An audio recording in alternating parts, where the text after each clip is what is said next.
Today's episode of Running It Back is here. It's ready. It's locked and loaded. I hope you are too. Today on the show, Rasheed Stephens joins me. He is a LA comic. Well, I know him as an LA comic. As we discuss, I find out so much more, as you will too. Great guy. We hadn't caught up in a really long time, so you're going to want to listen to this one. Hey, if you're new to the channel, check out my old interviews because there's a bunch of them on there, and there is new stand-up clips of me on there as well. So check them out. Find out what I do on stage. Give it a like. Give it a subscribe if you're new to the channel as well. So, on the show today, as I said, Rasheed Stephens is here. He's an LA comic. That's how I knew him. I found out he is so much more. Great interview. Interesting interview, too. Found out he has a twin brother. Well, I'm not going to spoil it. Just listen to the interview. So, this is myself and Rasheed Stephens on Running It Back right now.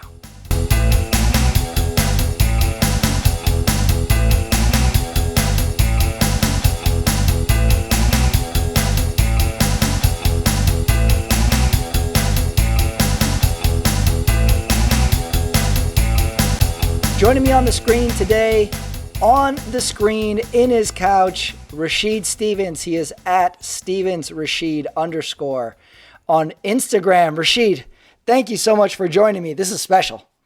Oh yeah, thank you for having me, Patrick.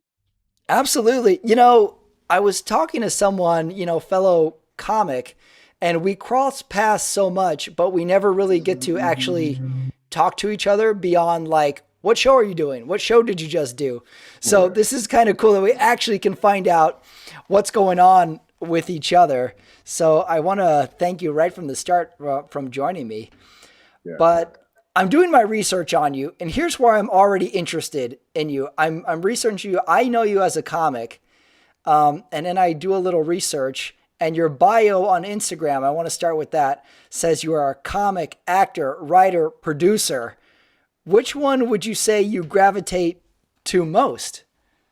That's a very loaded question. I would say stand-up comedy and acting and producing, writing, directing in that order.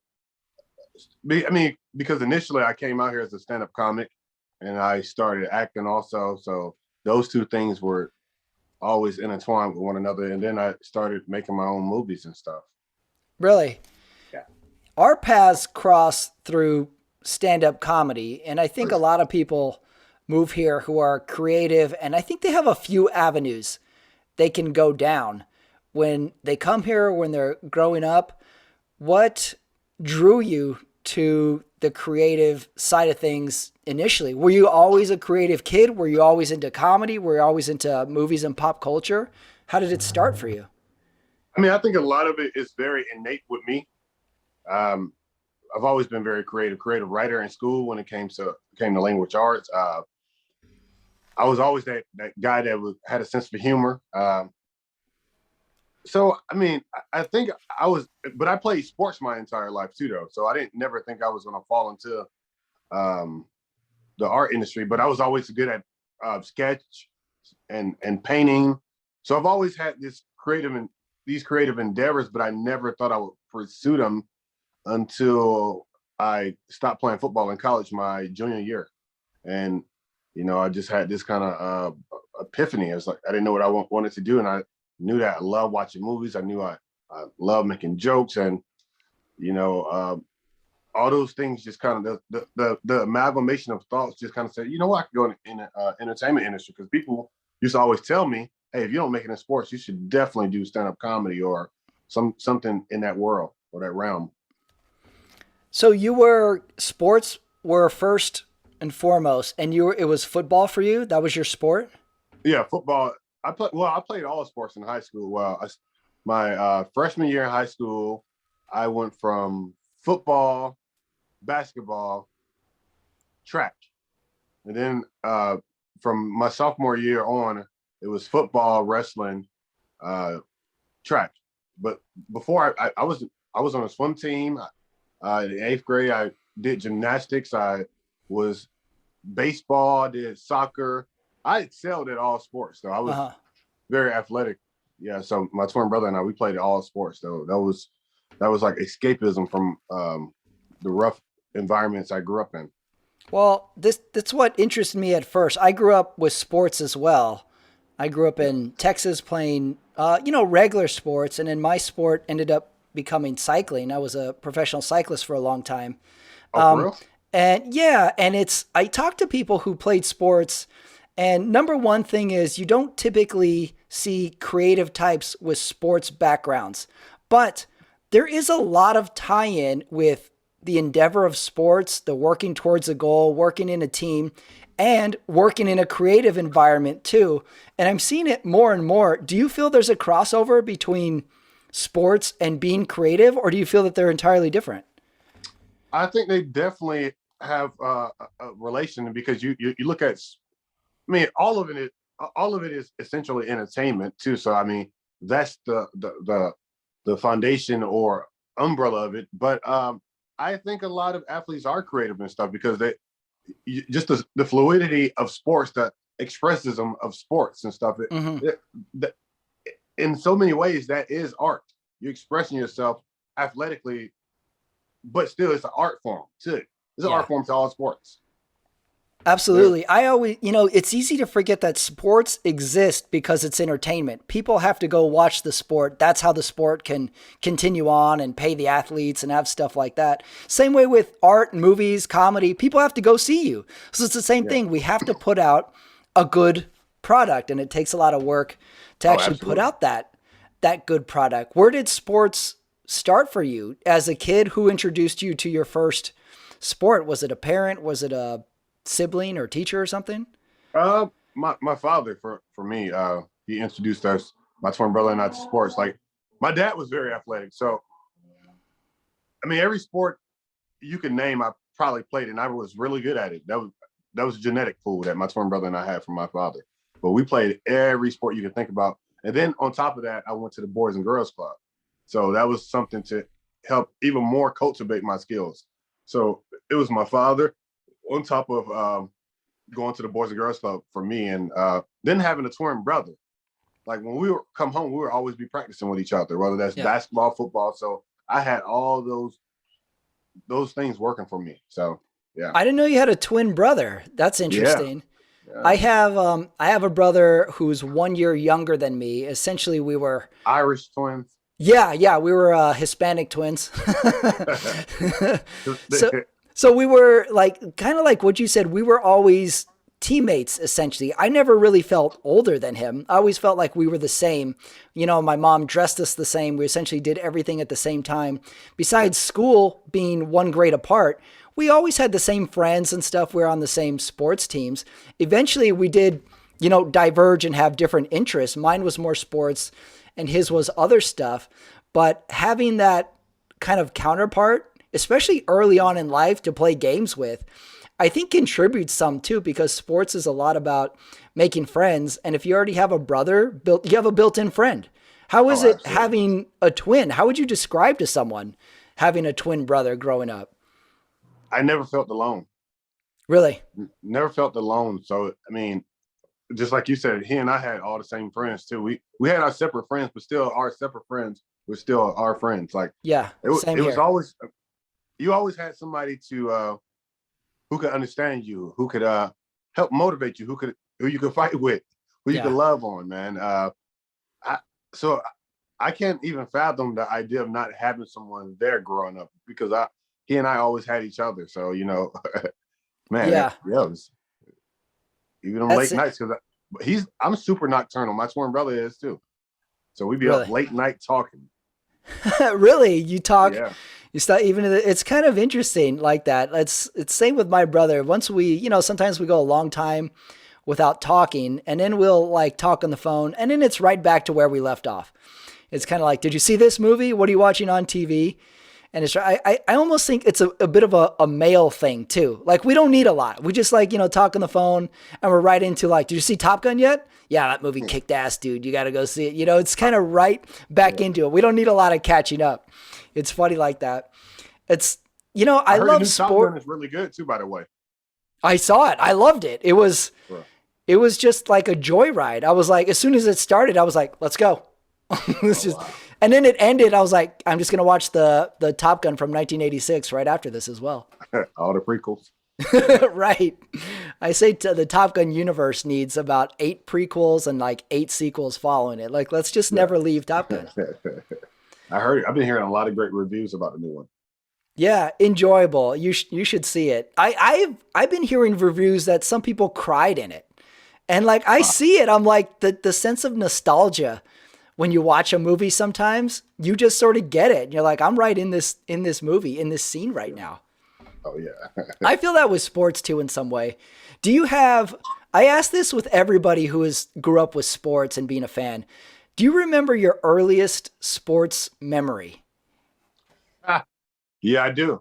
Um, this wasn't the earliest, but this is one from I think I was like 8, 9 years old. The Boys and Girls Club took me and a group of kids to go see a Atlanta Hawks game. So I'm from Atlanta, and during halftime, coincidentally, I got picked to be a part of the halftime show, which I think I had to spin a wheel, and I spun the wheel, and I won an autographed basketball by all the current players of the Atlanta Hawks team, which had Steve Smith, Mookie Blaylock, Dikembe Mutombo, and my stupid ass sold that basketball for $5 so I could buy some ice cream. True story. True story. I still know the guy. The guy name is Hassim. I still see him on Facebook, man. I'm like, well, why? The guy who was the athletic director, his name is Daryl Smith over there. He was so infuriated at me because he's like, why would you do that? $5? I was like, I was hungry. $5 for all the. I'm pretty sure it's worth at least 1,000 or a couple of that. Matt, find Hassim. Tell him you'll buy it back for like $12. Make a sweet profit. He was having none of it. I spoke with him earlier quarantine. I said, "You remember when I sold you that basketball for $5, dog? Why would you let me do that?" Because he's like three years older than I am. Man. That's funny. Yeah, I remember my earliest sports memory, NBA Finals. My dad was a Lakers fan, and he was going to watch the NBA Finals. It was Game 7. I think it was Lakers Pistons, that one. And my dad took a TV, and he plugged it in onto the patio so we could watch a game outside. And I was blown away that you could watch TV outside. I was like, well, where's this TV coming from? He's like, yeah, it's plugged in here. We're gonna grill out and watch this game on a tiny TV. Like, it wasn't a big TV. It was like a little small TV in the 80s. The ones with the antenna? Right, yeah, had a little antenna. And I was just so stoked that we could watch TV in the backyard. And we watched the Lakers win the NBA Finals. And my dad was into it. I always joke, like, my dad is a weird sports fan. I have no idea who my dad is a fan of. I just know who my dad hates. My dad hated Danny Ainge and Joe Montana. That's all I knew. My dad doesn't have any real favorite teams, but that's I just funny. Know Dad's the same way. Yeah, maybe it's just dads in general. You just get the most aggravated by people you hate. You don't really cheer on any players. You just hate people. You grew up in Atlanta. Who were your teams growing up? I didn't have teams. Still right now, I always had players. I mean, of course, by default, I was an Atlanta Hawks fan and Atlanta Falcons and Atlanta Braves. But I was always individual player because I played sports up my whole life. So when I was a kid, I used to love the Eagles because they had Brian Dawkins. I love Brian Dawkins. And then Miami Dolphins because they had Dan Marino. So I was always those were my teams because I was initially, and then I became an Atlanta Falcons fan when Vic came there because he was one of my favorite quarterbacks, and I remember I was number 7 because I played quarterback too at that time. So it was always players. Like even still to this day, I don't really have a team. I go to players I like, and I was ahead of this thing because everybody doing it now. But I'm like, I've been this way, man. I never had a team, but I'm gonna root for Atlanta Falcons, but I'm gonna root for the Braves. I'm like, that's the home team, but still, I got my individual players. Like right now, wherever LeBron at, that's where I'm going. Really? Wherever LeBron at. Yeah. That's interesting. Yeah, like you were ahead of the game of the player empowerment. You're like the fan empowerment. You just go with the player itself. People forget about that Michael Vick era. It was just such white hot. Like we never seen anything like Michael Vick. And I Yeah. like, if my team was playing against him, like I was just scared because like he's going to do something, he's going to spin or jump over someone. And he had just such raw talent. And then I was left-handed, so I just loved the way he threw the ball. Like he had a sneaky spiral that he could Oh just yeah, he whip did. with He that did. left hand of his. It was so good. Well, and those quarterbacks are hard. I mean, at least for a defensive player, for me to guard because you're so used to that orthodox position, that Hmm. right-hander. So you're defending that, you're like, hold on, he's rolling, but the ball's in that hand. Matter of fact, in high school, our quarterback was left-handed, Really. and it took me a while to get adjusted to that because he had come and he had a really strong arm too, and he could run. He wasn't like Michael Vick fast, but he was pretty good. Yeah, the ball spins another direction from the left-hander. Yeah, And I don't know if it's our eyeballs or what, but their throwing motion just looks unusual. And I'm left-handed. I played, yeah, football in the lower grades. But like it always vexed me when I would see Steve Young throw the ball. I was like, something don't look right. It just doesn't look right with yes. this left hand. So it's very strange. But that Michael Vick era was just interesting. I loved every game he played. You knew you were going to see something kind of crazy, you know? I still Have you remember what he ever? did to the Vikings. You remember when he Yeah, split those defenders and they the split. Yeah, rammed into each other? I Yes. remember watching him at Virginia Tech, and he was in a bowl game against Florida State, Oh and they yeah. were they were totally outmatched. But like Michael Vick makes it a game into the fourth quarter just by himself alone, and you're just thinking like he might win. He might win this whole game. Just put him on defense. Just have him do something because he was so athletic. It was almost like the next generation's Bo Jackson. Just he was so good and fast and quick. Very hard to it almost makes me wish he had a better career than what he did. Like maybe that's a Super Bowl run in him. Just because I think everybody liked him. We just all rooted for him. He lost 3 years of his prime though too, so we got to remember that. So True. I think he at his prime, I don't know who knows where he could have had done that. Those Yeah. 3 years of his prime that he missed. Right. You put him in like a category of like Bo Jackson. Tracy McGrady is another one like this. Like if we just Yeah, hadn't lost him or just that injury, Penny Hardaway too. Penny It's like Hardaway. I was what about to say could Penny have Hardaway. been? What could have been? It's almost Yeah, like those Zion comets. Williams. No, it's playing. Let's Man, let me not jinx. I'm see how playing. many names we can throw out. Muggsy Bogues. Must I, have I don't think he uh, ever got injured ever. Master P. he Jamie played Foxx from Any Given Sunday. oh yeah. Let's just put players from Will movies. Ferrell and Talladega Nights. Have you ever cried due to sports? Yeah, I mean, I cried when my senior year we lost playoffs, and then I really cried. I bawled in tears when I found out I would probably never play football again, Hmm. and that was my junior year in college. Um, it's because for the first time they had started to bring attention around football players and concussions and talking about CTE. And for me, that was very traumatizing because prior to that, I played safety too, so I was always hitting. I was a thumper. I would come Hmm. downhill full speed and throw my body at you. So I didn't really have any intel because I had sustained like a few concussions. But like again, when I was coming up, you get concussion, get back in the game. There was Yeah. not a lot of attention brought around the severities of concussions, like in the long run. And I remember Brian Gumbo, I believe, was doing a segment about CTE, and it made me sit right there. And I was contemplating. I was like, man, I don't want to be 30 years old and lose all my motor skills because I lost my mother when I was 11 years old. So Hmm. it made me very cognizant. I had to make a very deep decision because, like I said, the way I was throwing my body around, um, on top of the chances of me like pursuing NFL and stuff, were kind of getting slimmer and slimmer because I had took off 2 years And I ultimately I made the decision to hang up my cleats because at that time too, I was falling out of love with the sport.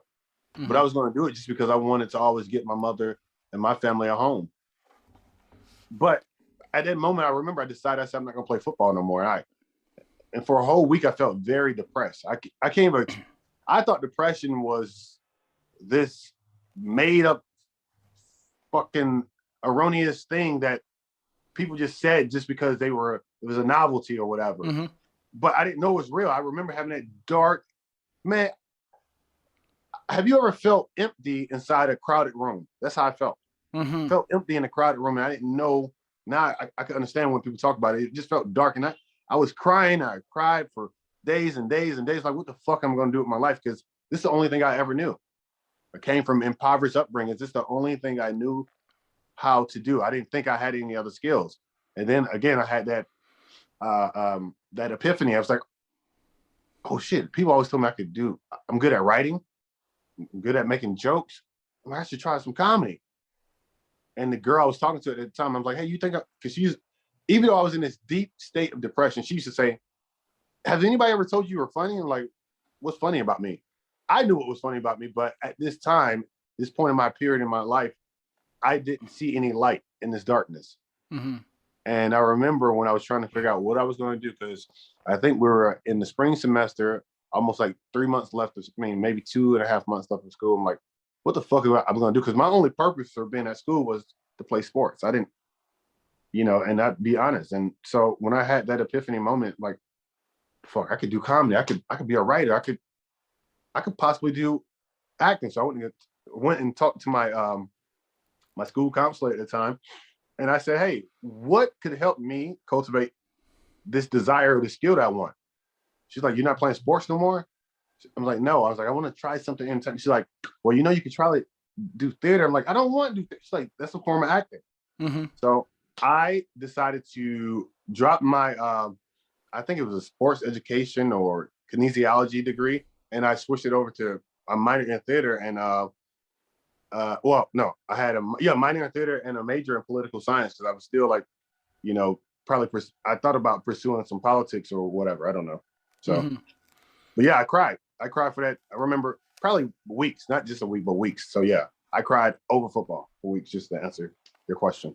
Was the sole reason for quitting the football was the fear of the injury, the fear of growing injury and long-term effects of concussions? Was that the reason you quit? That's a long.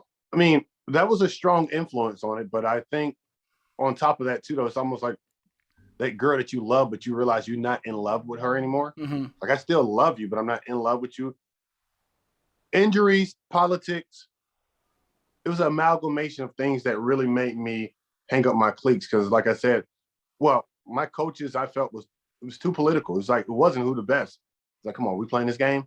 This game Mm-hmm. is a nepotism game, and I understand it, but I was infuriated by it, and then I had no guidance. So, yeah, I think me watching that segment on Brian Gumble was like the icing on the cake for it.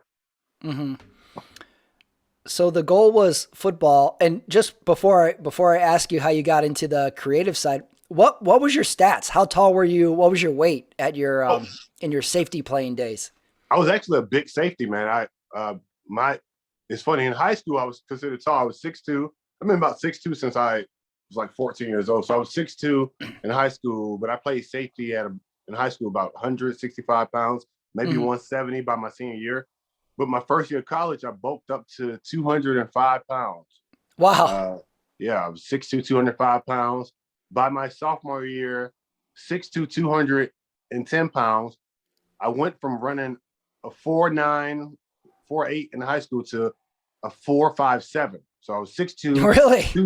210, ran a 4'5'7", come down the hill, and I wreaked havoc.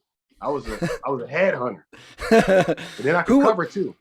who would you describe your game was most like that we might know, like in the pros? Were you a Ronnie Lott type of safety, hit them hard, cover deep? Were you a little more of a cover type of safety? Who did you model your game after? To be honest, my game, fuck, I would say it was a little bit like Troy Polamalu because I could play in a Mm. box really well. I could play in a box my blitz package wasn't that well, but that 9 technique you set me up right there by that defensive end. I worked well, really right there. Or you set me right next to the linebackers, covering that slot. I could cover that slot and that wheel route really good because I wasn't the most. I didn't have the most straight line speed, but my lateral movement was very quick and I took very good angles. I had a very cerebral game. Like I knew everybody's position where they need to be at. So I was calling the plays sometimes. I make some of the auto calls. I knew the game as a student very well. So I knew how to take great angles. So I could cover. That's where my cover game came in. Because I swear I remember this receiver after one game told because my cousin, I think it's my cousin, he had another cousin from his mother's side that we played against. So he's like, man, dude, we don't know what it was about your cousin Rasheed, but for some reason, our fastest receiver said, how the fuck is this dude keeping up with us? Because he don't seem like he's that fast. Uh-huh. And I knew exactly what he was talking about. Like, I didn't take no insult to it because I knew I had a cheat code as a cover man. This speedy receiver, I remember he kept doing these wheel routes, but for some reason, I kept being on top of him. Because most people, when they do a wheel route for people that don't know, usually you have your, I guess the X receiver, the outside receiver, he'll run straight. The slot receiver would run underneath him straight on the outside of him. Most DBs would cover, they'll follow him underneath that receiver because they had enough speed. But I would cut an angle upfield already. So I'm already on top of his wheel route. Mm-hmm. And then by the time he's running down the sideline, I'm slightly tapping his thighs, slowing him down. So we had the same speed. But the adrenaline rushing so much, he don't realize that I had this cheat code against him. So I had a, like I said, I know a lot of people say this, but you can ask any coach. I had all the tangibles to make it to the NFL. I had all the tangibles. I think if I would have loved the game more and I would have kept pursuing, I guarantee I would have had at least some slot on somebody's practice squad, or at least playing in the game, or one day, who knows, a Pro Bowl one day. But I was really pretty good because, like I said, I could do it all on the field. I could play in a box. I could play deep. The collegiate level, I didn't play individual deep like a quarter by myself as much. I would play cover 2, Tampa 2, or I play cover 3 in a box. But in blitzing, I wasn't that good. I was decent, but yeah. So I would say Troy Polamalu and Brian Dawkins. I think that's my game. Because I used to do crazy shit like Troy Polamalu. I would jump over the fucking center and make a tackle. I've done that one time. Polamalu was very creative with his approaches, the jumping over the center or just the crazy coverages he would be in. Like there would be parts where Polamalu would get an interception or something and be like, why is he even there? Why is he even in that spot of the field? And somehow he was there. He was really exciting to watch. And he was a USC guy. So my dad and brothers are USC guys. So it was always get a follow Polamalu. Yeah. It was a big. If I could go back, I would mirror my game more after what's Ed Reed. Oh, Ed Reed, that's right. I feel like Ed Reed should be in a movie too. He should, because his body didn't take much damage. He was always going after the ball. Mm-hmm. He could hit a little. He could hit, but he was very ball oriented. Me, I was trying to just crush you. I was trying to fucking knock your block off.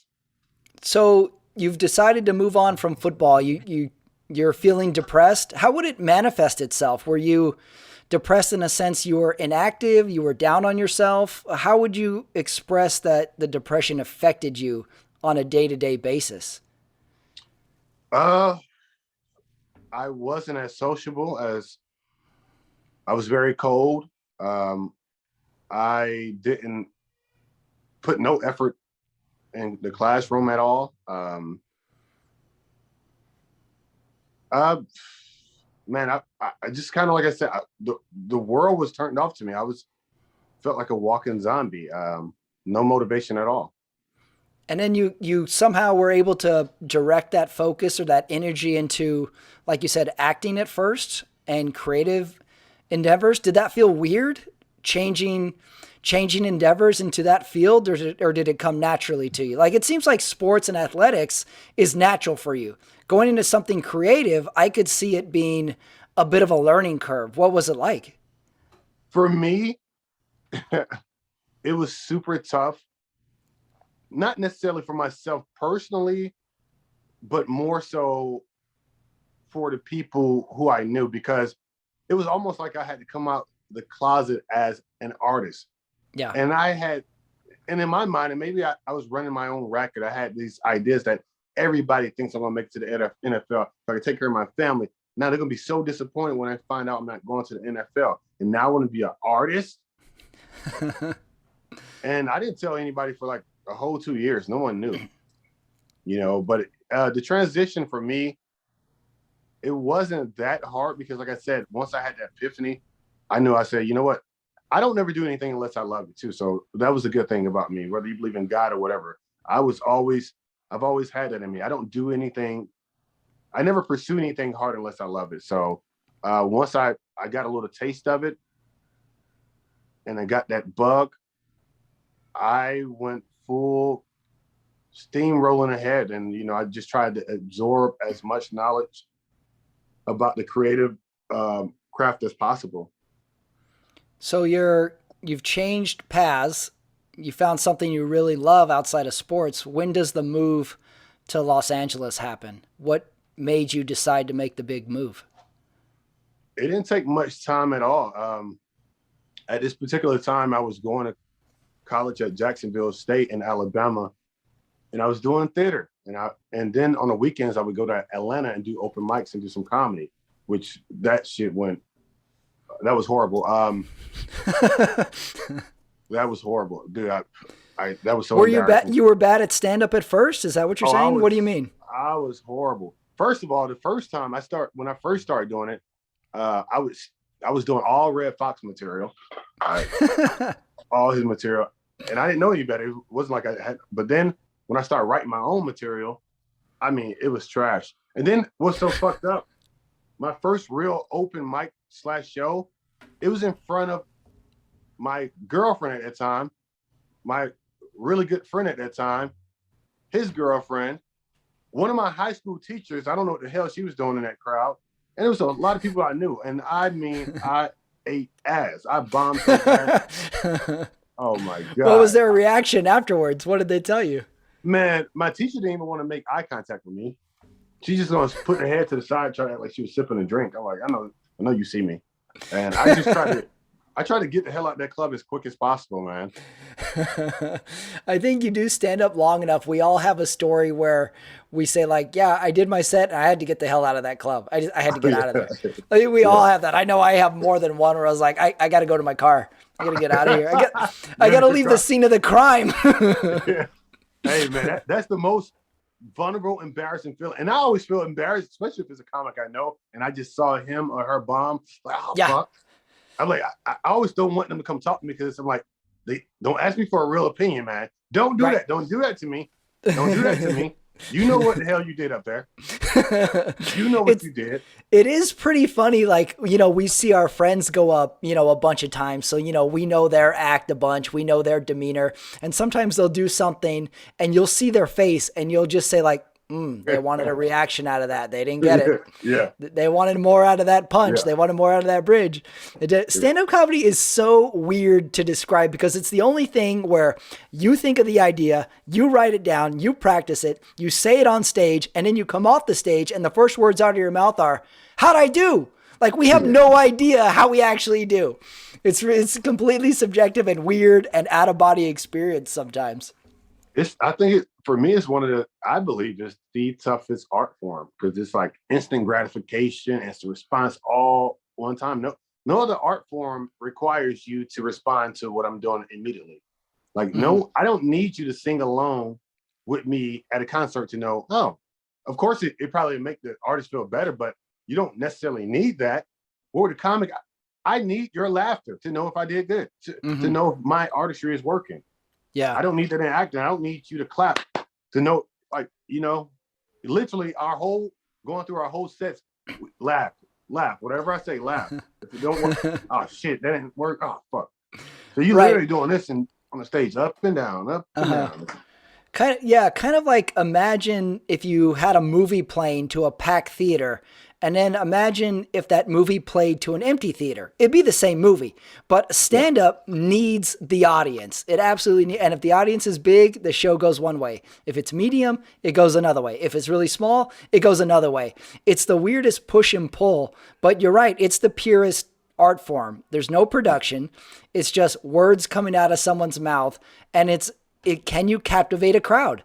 Can you keep this crowd in the palm of your hand for 5 minutes, 10 minutes, 60 minutes, whatever it is? And it is not easy. Some people are extremely natural at it. Some people work at it and get really good at it. And some people, it's a slow burn, and we just sort of figure out that person later on. Who were your comics that you liked early on? Who would you imitate, or who would you gravitate towards? Whose comedy did you like?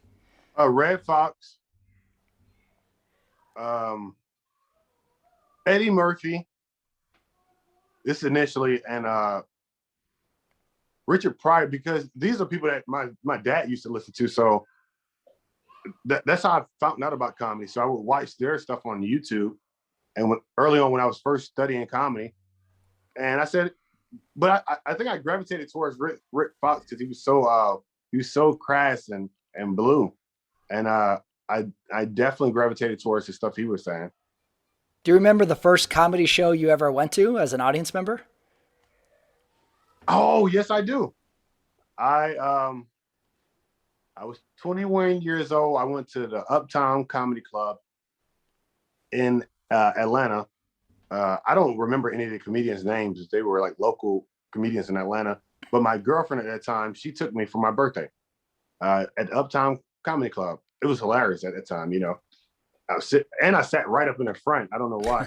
I was frightened. What about you? I got into stand up comedy, like, I was like in high school. I was watching it on TV, and I had comics I liked. And my dad said, like, well, let's go to a comedy show. And he took me and my brother to go see Carlos Mencia in like a big auditorium. And this was height of the Mencia days. And I didn't know you could have so many curse words in a row. Like it was blowing me away. He was cursing, and it was every curse you can think of. And I look over, and my dad is rolling. Like my dad's laughing. So I'm like, oh, my dad likes this. It's okay. It's okay. He's funny. So we enjoyed it. We loved the hell out of it. And my dad says, like, oh, it was great. When he comes back into town, we're going again. And this time, we're taking your mom. Like, your mom's coming too. So he comes back in town. We bring my mom. And by the end of the show, my mom is mad at us. She was so pissed that my dad would take us to see Carlos Mencia. But it was just unreal because so many people were laughing their heads off. And then my dad too. I never saw my dad really laugh at vulgar stuff or crass stuff, like he was a little more reserved when it came. So it was pretty surreal to see my dad laughing his head off at all the Mexican stereotypes, like every stereotype, and they was loving it. So that was the first show I ever saw, was heyday of Carlos Mencia. And one of his openers was a local guy where I'm from. I'm from El Paso, Texas. Oh, And for real? his middle act was Freddie Soto, who was from El Paso. And the MC said, like, welcome to the stage, hometowner from El Paso, Freddie Soto. And I was like, someone from this town can do something? Someone from this town can be in entertainment? I don't understand this. And he was hilarious. So it was eye-opening in that regard. And it really sort of started me just like studying it and watching comedy all the time. I didn't start stand-up comedy till way later, but it was definitely a point where like, oh, I got to find these names, and I got to watch Comedy Central, and I got to see these comics who do impressions. I got to see these ones that do one-liners. It was just a whole world that it was like sports. It was like, once I got into sports, I was like, I got to study everything about sports. I got to know the history. I got to know everything about uniforms. I got to know everything about positions. It was just one of those things I gravitate to. Some people gravitate to movies and music. Mine was sports, and then later stand-up comedy. So that was my first show. My dad took us to see Carlos Mencia. Wow. What happened with the Freddie Soto guy? Is he still around? Freddie Soto passed away about 10 plus years ago. And he's a really interesting story. He was using drugs. He was depressed. But again, it was one of the early things where I heard his story and I said, well, why is he depressed? I don't get it. He was hilarious. He was making everybody laugh. He's opening for Mencia. And I didn't know that you could have some sort of demons or darkness and be outwardly creative. Like I see someone being happy on stage or out in their outward personality. I think that's how they are. So in a sense, it sort of opened me up to like that people had depth, that you could be one way, this way, and in another way. And then he passed away really before he really broke. I don't think he had a special, or I think he was in a TV show or something, but he was from my hometown. And it was sort of impressive that someone from my hometown, number one, left, and number two, pursued something in entertainment. I never knew someone could do that or someone achieve that. So it was pretty eye-opening, almost in a sad way, but also in a creative way as well. His name was Freddie Soto. Damn, that's crazy. Wow. So you moved to Los Angeles, and was the goal stand-up initially, or was it film as well and acting? Yeah, because after I left Jacksonville State, Alabama, I went to Atlanta. I did that market for about a year. Did it for about a year, doing stand-up, some local theater, some student films. And I was still staying in the same neighborhood, which was the hood, and I felt myself being trapped. And I said, let me go to the pinnacle of this. I always knew LA. I'm like, I've never been to LA. I want to go there to Sunshine State. Mm-hmm. And I mean, city, whatever you want to call it, like state California, but whatever. I want to go to LA. Because I used to always watch movies as kids. So I felt a spiritual connection with LA. Never been there before. But I was like, man, I've been there before. I've never been there before because I would lose myself inside movies. If I wasn't playing sports or outside, I could watch movies for hours and hours. And so it didn't take no time. I think I got kicked out of what happened? I got kicked out the house on maybe a Monday. I said, I'm going to move to LA. I decided on a Wednesday. So I took my car that I had at the time, a 2001 Hyundai Sonata. I went down to this place that allows you to pawn your title, this title pawn place. I pawned my title for, I believe, $327. I used that money on top of maybe a couple of $100, used that money to put in my gas tank and move out to LA. I drove out here. Drove out here pursuing stand-up comedy and acting. That was 2012. And I just hit the ground running, man. I ended up homeless, though. I didn't do much research, obviously. Yeah. So, none of us really do we? We just Yeah. sort of come here and we think like, okay, now I'll just start doing what I intended to do. It's a harsh reality. I no matter if you come here with money, if you don't come here with money, it kicks you in the face. It's like, okay, it's Monday, time to go find a job, go find one. Just start pounding the pavement. What were your emotions driving to LA? Or you just were like, okay, I'm going. How were you feeling on the drive over? Were you scared? Were you motivated? What was going on in your head? Man, to be honest, I just drove out here on an adrenaline of dreams. So we just like, even though I didn't even consider I didn't consider the fact that I didn't have money. I didn't have a place to stay at. I didn't have anything going. I just like, if you put me in that place, I knew I could make something happen. Like I could meet people. I'm very gregarious. So I was like, I can meet people. I could socialize. I could meet somebody at a bar. Probably they could put me in a movie. I could go to the comedy show. So that was my thought process. It was very just mine was pretty similar. Yeah, mine was similar too. It's like, if I can just get around it, then I'll just absorb it somehow. I think women, at least from the ones I've talked to, a lot of them are a little more calculated about their moves. I think men just come out here just wing it. That's interesting. I never would have thought of that. Yeah, I've seen a lot of the women say, I transferred my work, and I had a place. I'm like, shit, I didn't think about none of that. We're like cowboys. We're like the early West settlers. We're like, let's just keep going west and we'll just see what's out there. Yeah, exactly. I ended up stopping in Vegas before I got here because I was like, shit. This was the only kind of rational decision I made, but I don't know if you can call it even rational. this is in July. In July, I think around 15th, because I landed in LA July 18th. So I said, my birthday is in September. I said, you know what? I'm probably not going to have money for a while. Never been to Vegas. Why not go here right now? Oh So I no. literally stopped in Vegas. I said, I'm only going to be here for maybe 2 hours, 3 hours. End up staying 2 days, sleeping in my car in the garage of a hotel. Well, why Right. why did you want to stop in Vegas? Were you going to gamble and double your earnings? Why stop there? Or you just found it a good place to take a break? I watched movies before. I've always wanted to go to Vegas. Never been to Vegas. I've heard about it, and I said, "Shit, if there's no time to go to Vegas, it's got to be now because I'm probably not gonna have money for a while." That was the only rationality I had at that moment. Like, because I'm going to LA to pursue my dream. So I'm like, I don't know if I'm gonna make it to Vegas. But so Vegas, we go now, right? So we went to Vegas immediately at that time, and I didn't gamble. I just partied. I danced for. Didn't even drink. I just danced and walked around and mingled with people and just. I was a kid, man. I was, 22, 23-year-old kid, man. So for me, I was just fascinated by the allure of everything, the lights, Hmm. the people, the sound of the machines. Just I was fascinated by it. Vegas is definitely one of the places where all your senses are stimulated all at once. It's just so much going on, so much lights, and just like looking at people on the street. You're just like, where's that guy going? Where's that? What's that couple up to?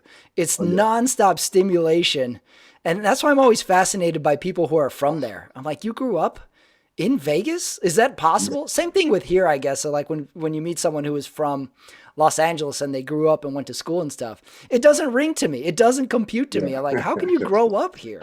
How can this yeah, be? So you come yeah. to LA, you're doing stand up. Somewhere along these years, you and I cross paths. And I always tell this story because we crossed paths at the Laugh Factory Comedy Club, which Oh is yeah, that's right. which is one of the weirdest clubs, one of the weirdest open mic systems out there. They make They don't do you it that way no more. The way when they we don't even first do met. it that way anymore. Well, I'll describe it. Tell me how it is if I have it correct. So if you want to do open mic at clubs, you go sign up and they pull names and you The get to do same your day. open mic. At the Laugh Factory at the time, their open mic system was, okay, we're going to sign up the first 15 people for the week following.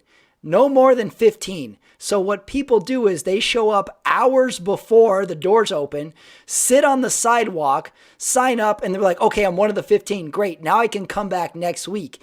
And if you do your little set, if the club likes you enough, they say like, oh, you know what? Come back in a few weeks. You can do another set. But if they don't like you enough, they say like, you can't sign up for a month. So you are effectively punished. It's almost like the Laugh Factory would say like, well, we don't really want to have an open mic, but don't worry, we'll make it so you don't really want to come to an open mic. So Yeah, I think you and I did the open mic and we got the little passes along the way yeah. working towards what they call the Fresh Faces show. So we would see each other like a month. We do a show, and then like a month later, so then it became the way we greeted each other. We would go, "What's up, Rasheed? Laugh Factory, right?" And you'd be like, "What's up, Pat? Laugh Factory, right?" That was our greeting. That's how we would say hello to each other. We would Yeah. say Laugh Factory. What is the Laugh Factory experience for you? Yeah, I remember that weird system, man. I kind of hate it, and it took a while to climb up it because I won't Took me a go from. year. Took me a year to do the Fresh Faces one. Yeah, I went. Shit, man, I went longer than that because I made it. I think I was doing 3 minutes for a while, Right. and then they had me doing 6 minutes for a while. Then they finally told me I could do 15. And that was after 3 years, man. Because I had been doing it for a long time. Because you used to have to do it clean, so I didn't even know how to work that system at all. You came in already more polished. Um, at this time I went from being a one-liner to a storyteller too. So my Mm-hmm. transitions were weird too in the comedy scene. Because I came out here initially when I first started doing it, I was doing one-liners. And at this particular time when I was working in the Lab Factory, I was switching over to storytelling. Mm. So and my timing was way off everything. So it was that was some I did not enjoy it, but I Right. had to put in that work. I was convinced that they purposely would fuck with you too. Because I remember one time somebody was up there and they have that exit door that goes to the street in the showroom. And I swear they opened it on purpose. So they opened the door and this poor guy is doing his set and there's traffic going by. There's an ambulance with a siren. I swear they tell you, okay, you're going to get the light at 2 minutes. I swear they don't turn on the light. I think it's a little comedy boot camp where they're like, all right, we're just going to throw some curveballs at you. Let's just see if you sink or swim. In some way, like, I appreciate it, but like, we sat here for 3 hours. We sat here on the curb. Why do we have to get messed with for our 2 minutes and 3 minutes set? It's so weird. And then sitting in the line becomes its own adventure too. You're sitting in line and you got to bring something to sit on. You got to bring your earbuds. You got to bring something to listen to. I was in line once and a lady ordered a pizza and she had Domino's brought to her. And I was like, that's a smart move. That is 100% smart move. Just order a pizza, have it brought to you in line. I seen some comedians almost break out into fights out there, man. Oh, really? Yeah. Wow. Those waters become very treacherous out there because, somebody would probably walk off that was already in line, come back, somebody, hey, that's my position. I've saw that several times happen. And it's messed up too, though. They actually switched the system because I spent years working my way up to there and I finally get to the 15 minutes. They stopped doing it. And then for some reason I stopped coming around. I don't know what happened. I started maybe just hanging out at the Comedy Store more. So I'm thinking I'm gonna come back and hey, y'all already greenlit me for the 15 minutes. It's like our system don't work like that no more. We got new management, so you gotta I'm like, start over. Fuck. And now the way they work it now, you sign up the same day you get up. I'm like, what? I did all this for these years and now you tell me I got to start over. I'm like, nah. So I tried it a couple of times, but then I end up just getting blessed too, though. Somebody already had kind of knew me already, so I'm actually now about to try to get up at the one in Long Beach because I was like, man, ain't no way in hell I'm about to start over from scratch, dude. It's like, right. It just seems like a mountain that cannot be climbed twice. You're like, oh, I got this far, I can't start over. I cannot start over at this point. Just let me start where I left off. Yeah, it's like, I mean, I believe that still being humble, but at the same time, you gotta make some righteous or more some moral choices for yourself, like, and stick to your integrity. Like, listen, this work this, or can you go try to network to get inside some other systems? Like, you can't keep undercutting yourself. At one point in time, you gotta say, hey, look, not in a literal sense, but in a figurative way, hey, you gotta pay me. And sometimes even in a literal sense, like, I deserve to be paid. I put in the work. I'm good enough, so I was like, I'm not gonna keep undercutting myself. I've done it for so long. So I'm not. So I decided not to do it anymore. Like, I'm not doing it anymore. And it worked. It worked for the better go, Back to the notion that to be a creative person, you have to sometimes get creative off the stage. Like, all right, can I go to this crappy 5-minute bar show or should I send 10 emails this morning? You're always thinking of an angle. It's like, how can I get from A to B? Is this the best path or is this the best path? Your creative juices really never can stop. You're like, there's got to be a way to it. I got one quick question that I can't let go because I saw it on your Instagram before I get to the movie game. Okay, you have an Instagram post that says, LeBron is the GOAT. Facts. Give me your case for LeBron as the greatest of all time, Rasheed. You know what's funny about this fact? I literally, when I said I had a long night, I'm going to show you how funny my long night was. First, I had rehearsal for a play I'm in, which was, it was from 7. We didn't get out till 11.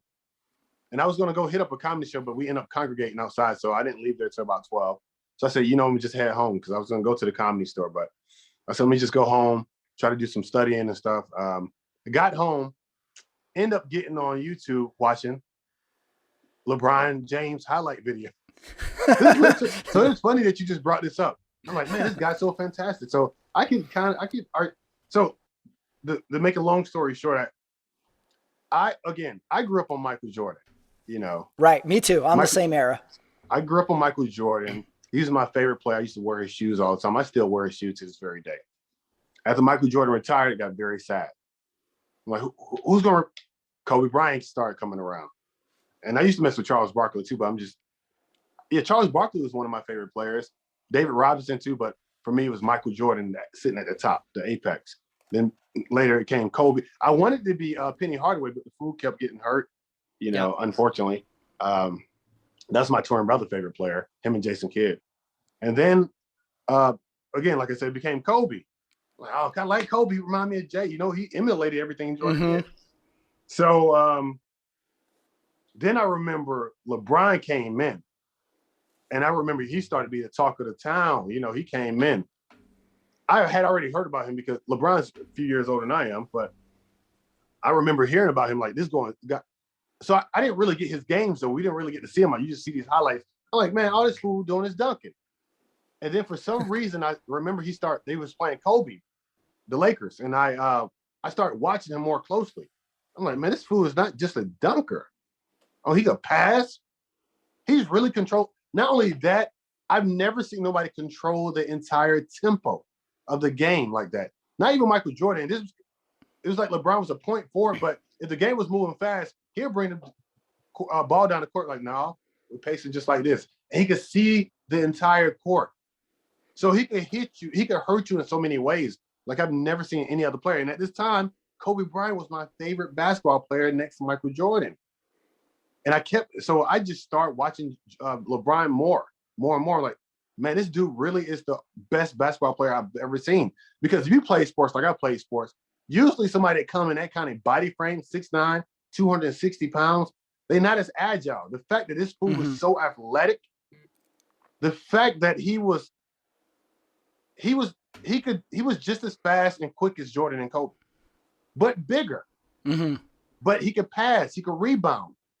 Now, they can always talk about the scoring, but usually somebody that's that dominant on scoring, they usually not doing the ball. He dominant scoring, and then he could facilitate too. He's a playmaker. He could rebound. And then at this particular time, I saw him guard all the different positions. I saw him guard Tony Parker. I saw him guard Paul Gasol and shut them down. So for me, that's my argument. He does everything they do, but better. He does more. And I'm not discrediting them. They still some of the most phenomenal basketball players. We talking about Michael Jordan, I consider him, he's my number 2 of all time. The number 2 out of millions and millions of basketball players is still a great place. That's my opinion. I feel like LeBron James, and no discredit to the other ones, I can still give him his flowers without discrediting them and still give him their flowers. But for me, that's why I say he's the greatest basketball player I've ever seen. And I'm saying this unbiasedly. At least I believe so. It's a strong case for him. With the Jordan argument is championships. The LeBron argument is longevity and range of ability. I don't know if we'll ever come to an answer, but the LeBron longevity, like he's been in our lives 20 plus years. Like we heard about him in high school and we started following there, and he's got a 20 plus year career in the NBA. And then a weird thing about this too, guy. You cannot point out his peak. That's what's so weird. Like, where's LeBron's peak? Everybody else would be like, okay, that was his peak, and that's where it fell. Every year people were saying, oh, this is last year his peak. And it turns out it's ridiculous. Strong case. Before we get to the movie game, I want to ask you about this. Can you talk to me about your movie Lost in the Moment? You have it on there as you wrote it, you directed it, you starred in it. Beyond catering it, I don't know what else you could have done here. What is this? Number one, where can we find this movie? That movie is actually still in post-production. We did a test screening for it. It's a feature film. It's my 5th feature film. I made a couple of feature films that I wrote, produced, and starred in. I directed one of them, but most of my movies, if you type my name in on Amazon, Tubi TV, Apple TV, Redbox On Demand, if you type my name in, my full name, Rasheed Stephens, most of my movies will pop up. So I got Between Forever. That's another movie I did like post during quarantine. It's a romantic romance movie. That's on most streaming platforms. I got this movie called Induced Effect that I wrote, produced, starred in, directed. That's on most streaming platforms, as well as this movie called Coffee and Cabbage. So I just been keeping my creative juices always flowing, man. So yeah, Lost in the Moment should be out. A well of creativity there, Rasheed. Yeah, Lost in the Moment should be out later on this year, though. It's funny. I have a movie coming out in theaters June 10th. It's with Terrence Howard. It's called The Walk. I'm in that movie. That comes out. We actually have a red carpet screening at the Chinese Theater June 9th. Oh, so you got a lot of irons in the fire going right now, Rasheed. You're like a safety covering this whole town. Hey, that's what I told you that those things are all correlated with each other, man. I'm a safety, last line of defense, baby. Well, that leads us into the Rotten Tomatoes head-to-head movie game, how I always end my interviews. I have a specially themed one just for you, so let's kick it off. I got some music for us.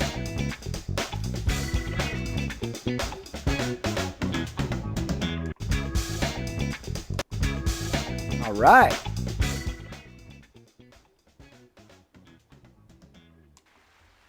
Like the music. Okay, I got a practice round for you just to get into the motion, just to get your speed up. Now, for you, Rasheed, this theme is tailor-made for you. These are movies in which a movie is being made in this movie. Oh. Actor, director, producer. This is right up your alley. Couple ways you can score points. I'm going to read you the description of the movie. When you think you know it, you yell it out. You can get a point that way. And then when we have the two movies, you're going to guess which one has the higher Rotten Tomatoes score. Okay. So, first movie, here is the description. Shout it out when you know it. A young boy takes comfort in watching action movies. After being given a magic ticket by a theater manager, he is sucked into the screen and bonds with the main character. When the evil fictional villain Not gets another his action hero. From 1993, the movie is The Last Action Hero. You got it. Yeah, last. Arnold Schwarzenegger. Off to a good start. Second movie description. Lifelong friends and now roommates are buried under a mountain of debt. When the electricity is turned off, they realize that desperate times call for desperate measures. They decide to make an adult film to raise some cash. Though they swear that it won't affect their friendship, their business proposition quickly turns into something else. Male and female, or male and male? I don't know, but I know what I'm typing into my search bar. Because I'm thinking two movies, but it's a movie with Christina Appleby, I believe, and Vince Vaughn. Or that's not Vincent Vaughn. What's the guy name? He played in a movie. Oh shit! It's two movies I'm thinking about. You know what's funny? I was going to say this movie Swingers, but I was like, no, that's not what that was about. With Seth Rogen. What's the movie? Freak, I forgot the movie name. They go to the prom, him and a girl. Seth Rogen's in the movie though. Shit. Well, this is the practice one. This isn't for the real points yet. This is practice one. I forgot the name of this movie. This movie is from 2008. Zach and Miri Make a Porno. So that is that says Rogen. You had the actor right. Okay. Yep. Okay. Okay. So your movies are Last Action Hero versus Zach and Miri Make a Porno. Which one has the higher Rotten Tomatoes? This is your practice round. I would say, is it Zach and Morty? You Miri. said Morty, right? Miri. I would say that one. Zach and Miri. Yeah. Last Action Hero is rotten at 40%. Zach and Miri Make a Porno, 65%. You would have got this one right. All right, on to the real stuff now, though, Rasheed. Okay. This is movies in which movies are being made in them. No one has ever, I don't want to put pressure on you, but no one's ever gotten a perfect score. We've had a few close ones. We've had a few zeros. All right, let's see how you do. Movie description number 1. On the verge of bankruptcy and desperate for his big break, an aspiring filmmaker concocts a crazy plan to make his ultimate dream movie. Rallying a ragtag team that includes a starry-eyed ingenue, a has-been diva, and a film studio gopher, he sets out to shoot a blockbuster featuring the biggest star in Hollywood. Only without letting him know he's actually in the picture. Bowfinger. From 1999, the movie is Bowfinger. You got it, Rasheed. You are on the board. 1 point. People forget about Bowfinger. Secret Eddie Oh, Murphy, it's one of awesome the movie. most underrated movies. One of the most underrated movies of all time. Really funny, really unique idea. Great LA movie, too. Yeah. You're on the board. Movie number 2. Here we go. A pampered action star sets out for Southeast Asia to take part in the biggest movie experience. Sorry, for the most expensive war movie produced. But soon after the filming begins, he and his co-stars and the rest of the actors must become real soldiers. When fighting breaks out. Tropic Thunder. From 2008, the movie is Tropic Thunder. You're off to a good start. 2 points, Rasheed. Now, the real business. Bowfinger versus Tropic Thunder. Take me through your thought process. Tropic Thunder. For sure. Tropic Thunder is your answer. Yes. For sure. Bowfinger is fresh at 81%. Tropic Thunder is fresh at 82%. You are correct. Yeah. Wow, I'm so surprised because I thought Bowfinger didn't get its accolades that it deserved. So I'm surprised it got Rotten Tomatoes that high. Right, yeah. I thought it was that good too. I think everybody I've ever talked to about Bowfinger enjoys it. And it just seems like it just didn't get the box office acclaim. It's so That's what funny. It probably was. Yeah, it's Eddie Murphy in a like Eddie Murphy playing himself, but also playing the character he plays. Good stuff. Makes me want to watch Bowfinger and Top Gun. Oh yeah. I gotta Here we go. watch that tonight. Matchup number 2. You're off to a good start. Here is the description. In the San Fernando Valley in 1977, a busboy is discovered by a porn director who transforms him into an adult film sensation. Being brought into a supportive circle of friends, he fulfills all his ambitions, but a toxic combination of drugs and egotism threatens to take him back down. That's the movie, not Matt Damon, but Mark Wahlberg. Boogie Nights. From 1997, the movie's Boogie Nights. You're right on, Rasheed. 4 points so far. Boogie Nights. A lot of people forget, like, Burt Reynolds, who's in that movie. If you were to say, like, hey, a new movie's coming out, who's in it? Burt Reynolds. You'd be like, get the fuck out of here. People forget Burt Reynolds was nothing before, or he was washed up before Boogie Nights. Yeah, it resurrected his career. Next movie. A U.S. embassy is stormed, taking 66 hostages. 6 manage to escape and find refuge with the Canadian embassy. Knowing it's a matter of time before they are found, the U.S. government calls on an extractor to rescue them. The plan is to pose as a Hollywood producer scouting locations and train the refugees to act as his film crew. Shit. Ooh. Do I know this one? I was gonna say it was a Quentin Tarantino movie at first, but that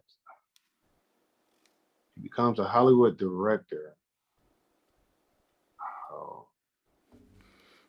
Give it some thought. You've got a great score going. Can you read that back? Yes, here's the description again. A U.S. embassy is stormed, taking 66 hostages. 6 manage to escape and find refuge with the Canadian embassy. Knowing it's a matter of time before they are found, the U.S. government calls on an extractor to rescue them. The plan is to pose as a Hollywood producer scouting location and train the refugees to act as his film crew. Ooh. Don't. Shit. Come on, dig deep. Is this the movie with what's his name from Men in Black? Tommy Lee Jones? That's not that movie, is it? I don't know this one. I don't know this one. All right, that's all right. The movie is from 2012, Argo. Oh, I would never have guessed that one. I forgot that the movie with Ben Affleck. Shit. Yeah. Ben Affleck. They pose as a film crew to get him out of Iran, I think. Yeah, I would Pretty. never have got that one. I forgot all about that. And I All watched it a right. couple of times. So your movies are Boogie Nights versus Argo. Got two heavy hitters here. That's tough. Um, both of them were Academy acclaimed too. Right. Oh, I think Argo was Best Picture. What Boogie Nights got some awards.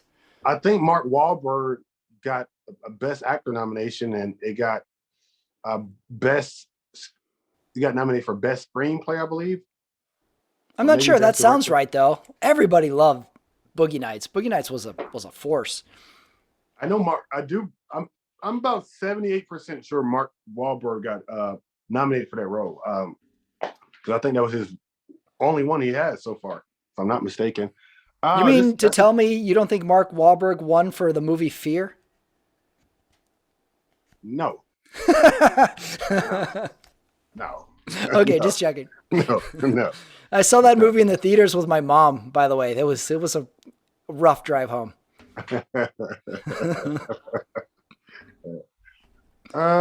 Shit, that's tough. Boogie Nights versus Argo.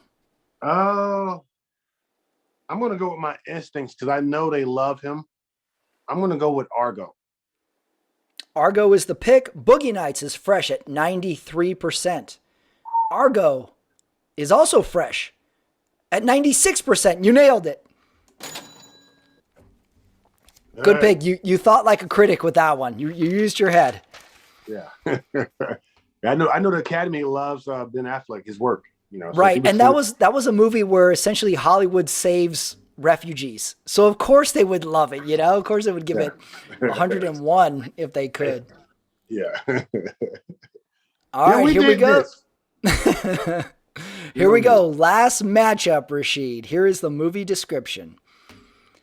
An incredible true story of aspiring filmmaker and Hollywood outsider, he, along with his best friend, defiantly pursue their dreams and embark on the hilarious odyssey of making a now infamous cult classic. Okay, do that one more time. Okay. An incredible true story of aspiring filmmaker and Hollywood outsider, he, along with his best friend, defiantly pursue their dreams and embark on the hilarious odyssey of making a now infamous cult classic. Shit. Oh my. Oh my. That's tough. Um, are we able to ask the year the movie came out? I'm gonna let it slide. I'm gonna give you the year, Rasheed. Okay. The year is 2017. Take yourself back to 2017. Where were you? What was in the theaters? What was happening? This is about two filmmakers. That's right. A filmmaker and his best friend.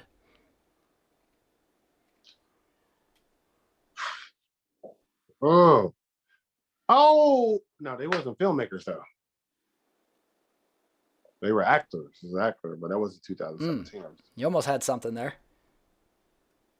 I was gonna say the Quentin Tarantino movie, but that's not it because they were actors. Right? Oh yeah, that's true. That was maybe Brad Pitt and 2018 or 19 also. yeah, yeah. Mm, Or maybe around the same time. Jeez, I don't. This is a tough one. This was a blockbuster movie or like This a little indie. well, if I give you another hint, yes, it did win a Academy Award. I want to say screenplay. I don't think it won for movie. Or sorry, maybe not Academy Award, Golden Globe. Huh. Best friend, filmmakers. Oh man. And also, if I were to say another point you should focus on, infamous cult classic. Infamous cult classic. Infamous cult classic. Jeez. How the freak I don't know this one?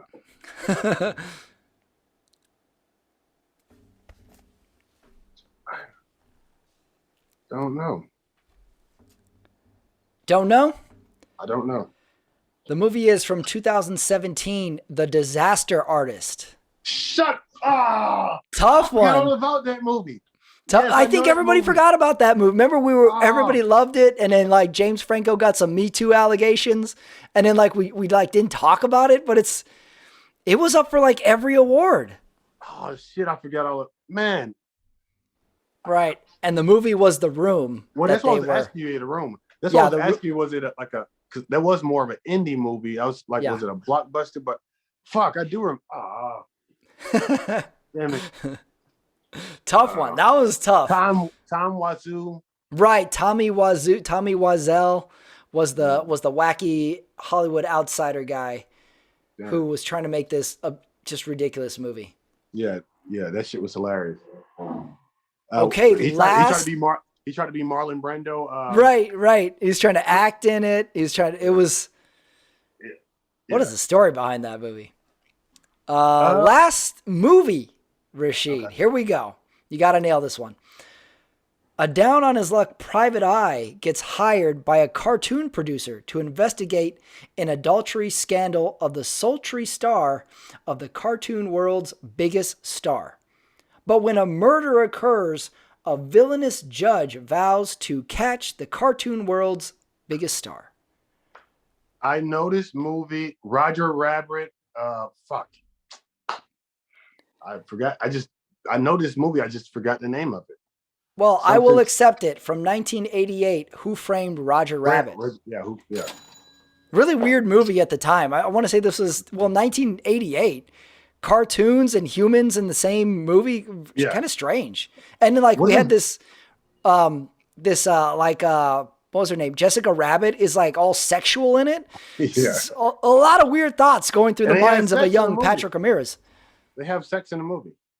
Yeah, they weird stuff goes on. Yeah. I'm gonna rewatch that also. I watched that last year. Oh, really? Yeah, I watched it last year. You know, Brad Pitt, he's in like an animation movie like that. Oh, Cool World. Is it Cool World? I remember seeing that movie at Blockbuster, like just seeing the movie cover and be like, what the hell is that movie about? I never seen it. Yeah, I watched it. The only reason why I watched it because last year I watched Who Framed Roger Rabbit.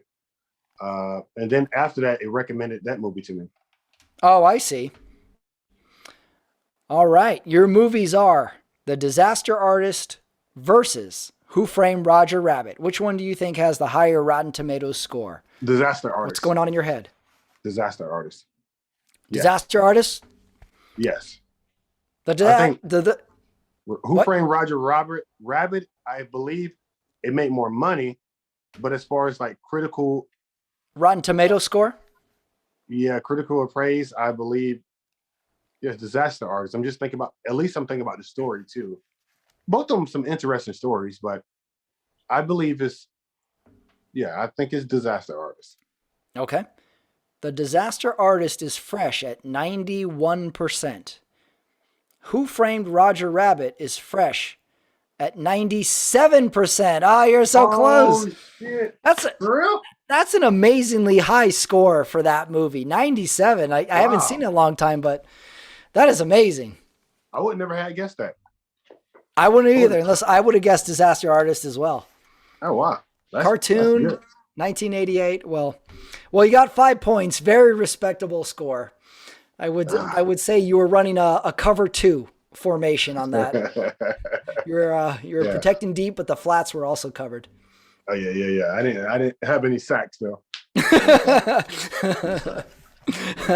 A couple of defended balls.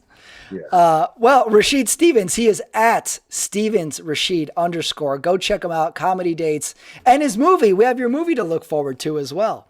Mm-hmm. Coming up. Let's go sign up for the Laugh Factory again, Rasheed. Wait in line for 5 hours. Oh, hell no. No. All right, that's the show for this week. That is Running It Back with Rasheed Stephens. What a reunion of sorts we had. We waited in line for hours to perform very short stand-up comedy sets. And then we introduced each other, referencing that day for about 3 to 4 years after that. Really good interview. I had no idea the depth that Rasheed has creatively and his motivations and his bringing up of sports and how he ties it all in to his life as well. I'm so glad that he sat down and took the time with me and actually got interviewed. And what an effort in the Rotten Tomatoes game. I've never seen anybody go so deep mentally, even though he didn't get a perfect score. Hey, that's how the Rotten Tomatoes game goes. Sometimes hearts are broken in the Rotten Tomatoes game. But you already know that. Don't forget, hey, if you're new to the channel, check out my old videos. Check out my old interviews. Give the channel a subscribe. Give some videos a like. Which one's your favorite? And be on the lookout because new stuff is coming up all the time. A couple stand-up sets are up on my YouTube channel as well, so go check it out and keep an eye out for more stand-up dates coming. This is Patrick Ramirez for Rasheed Stephens of Running It Back. I will see you next time.